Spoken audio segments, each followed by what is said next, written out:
Assalamualaikum warahmatullahi wabarakatuh. Saya Siti Rosita, mahasiswa PPG Prajabatan tahun 2022. Nah, pada topik 4 ini, saya akan membahas tentang 3 hal yang telah saya amati pada ruang kolaborasi dan demonstrasi.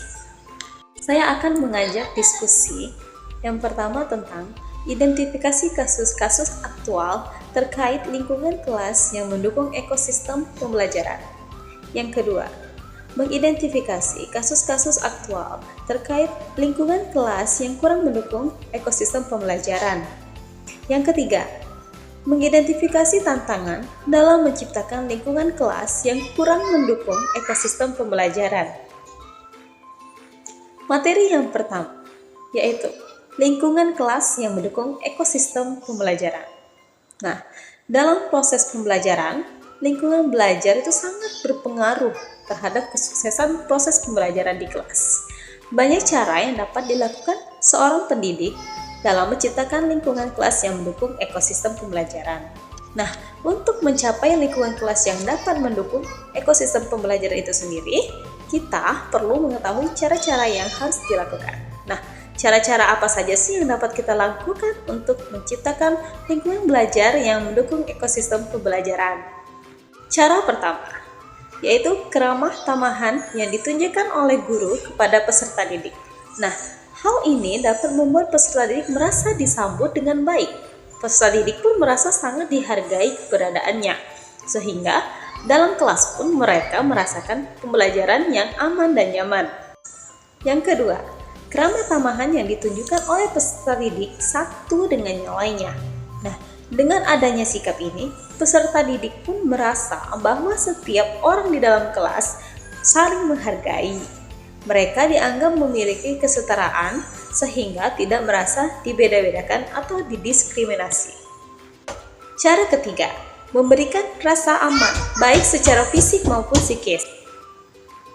Dengan adanya peran kita sebagai pendidik yang memberikan rasa aman baik secara fisik maupun psikis kepada peserta didik pun tidak akan merasa takut untuk bertanya.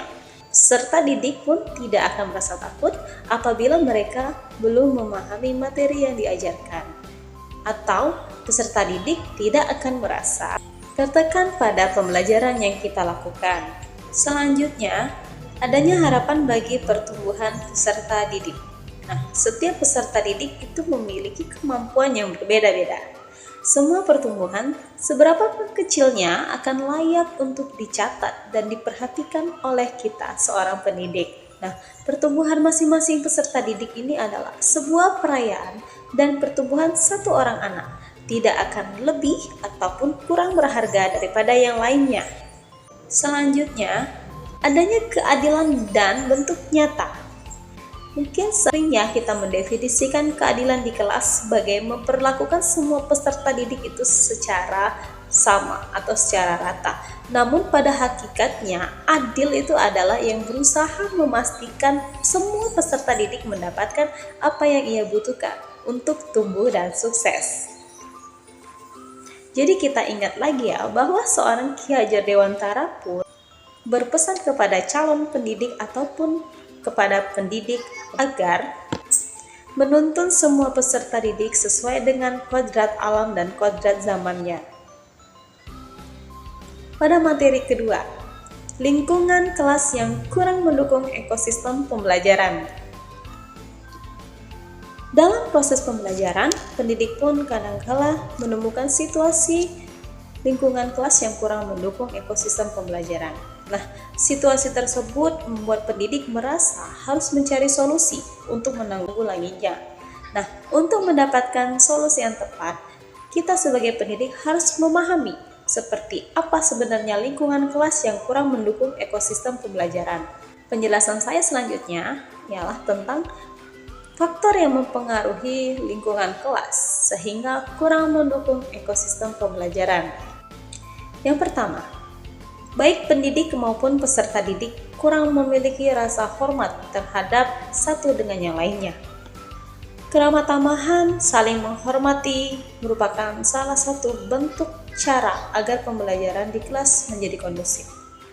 Nah, Seorang pendidik yang otoriter dan mau menang sendiri tentu akan membuat peserta didik kurang nyaman di kelas. Jadi sebaiknya kita menghindari hal tersebut agar tidak adanya perasaan peserta didik untuk saling merasa paling tinggi, merasa paling pintar, dan juga merasa ada persaingan yang kurang sehat. Yang kedua, pendidik tidak memberikan rasa aman dan nyaman kepada peserta didiknya. Nah, sudah tentunya kita seorang pendidik harus memberikan rasa aman dan nyaman kepada peserta didik. Menjadi pendidik yang ditakuti malah akan membuat peserta didik merasa tertekan dan takut ketika mengikuti pembelajaran kita di kelas. Nah, untuk itu kita harus berusaha untuk menghindari sikap otoriter ini. Karena seringkali sikap ini membuat peserta didik itu merasa terpaksa karena pembelajaran yang mereka ikuti merasa tidak menyenangkan hanya karena merasa takut kepada kita sebagai pendidik. Yang ketiga, pendidik bersikap kurang adil. Nah, kadangkala seorang pendidik ini kan memberikan perhatian yang lebih besar kepada peserta didik yang dirasa dapat mengikuti pembelajaran dengan baik. Nah, tentunya hal ini agak keliru ya. Dari itu, pendidik yang mempunyai sikap seperti ini harus mengubah keyakinannya dan menyatakan seluruh peserta didik agar mereka mampu atau dapat menerima pembelajaran yang sesuai dengan porsi mereka masing-masing. Itulah ketiga ciri lingkungan kelas yang kurang kondusif. Nah, selanjutnya saya akan membahas tentang tantangan dalam menciptakan lingkungan kelas yang kurang mendukung ekosistem pembelajaran. Tantangan ini tentunya dapat dialami semua pendidik. Tantangan yang pertama yaitu kesulitan pendidik dalam menjalin komunikasi dengan warga kelas. Komunikasi merupakan unsur yang penting dalam menciptakan lingkungan kelas yang mendukung ekosistem pembelajaran. Nah, tanpa adanya komunikasi yang baik, pendidik tidak akan mengetahui kebutuhan apa yang sebenarnya peserta didik inginkan. Nah, apabila pendidik tidak dapat memahami peserta didik dikarenakan komunikasi yang tidak berjalan lancar, pembelajaran di kelas tidak akan berjalan dengan baik dan lingkungan kelas pun tidak akan mendukung ekosistem pembelajaran. Tantangan yang kedua itu kurangnya kerjasama antar warga kelas, sehingga tujuan penciptaan ekosistem pembelajaran ini sulit untuk dicapai. Menciptakan lingkungan kelas yang mendukung ekosistem pembelajaran ini merupakan tanggung jawab seluruh warga kelas. Nah, apabila pendidik maupun warga kelas tidak memiliki kerjasama yang baik, lingkungan kelas yang mendukung ekosistem pembelajaran pun tidak akan dapat diwujudkan. Namun tentunya tantangan itu bisa kita hadapi dengan cara menjalin komunikasi yang baik, mengajak komitmen dengan seluruh warga kelas agar dapat mencapai proses pembelajaran yang efektif. Baik, seperti itulah hasil pemaparan saya. Lebih dan kurangnya saya mohon maaf. Saya akhiri. Wassalamualaikum warahmatullahi wabarakatuh.